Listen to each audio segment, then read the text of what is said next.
likod naghihingalo. Ang lapis na ginamit sa kwento nating naudlot. Bawat buklat ng aklat binabalikan, mga liham na ang laman, ligayang dala, ikaw lang ang may akda. Sa lahat ng pahinang sinulat ng tadhana, ikaw at ikaw pa rin. Ang yugtong paulit-ulit kong babalik-balikan. Sigaw ay ikaw pa rin. Patuloy kong panghawakan ang iyong mga salitang hindi na nakikita sa tingin ng iyong mga mata.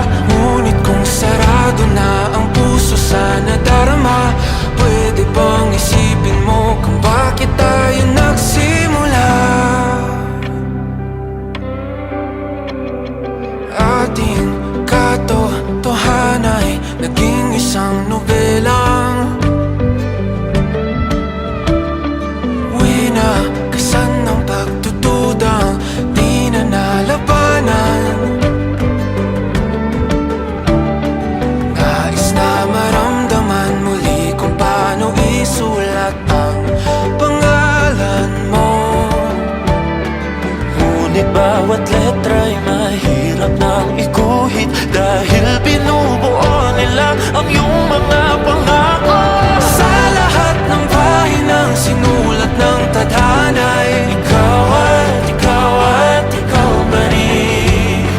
Ang yugtong paulit-ulit kong mabalik-balikan. Sigaw ay ikaw pa rin. Simula sa wakas na di matuklasan, babalik kung saan di na natagpuan ng mga matang nakatanaw sa umpisa ng yugtong di na sana naisulat pa. Simula sa wakas na di matuklasan, babalik kung saan di na natagpuan ang mga matang nakatanaw sa umpisa ng yugtong di na sana naisulat pa.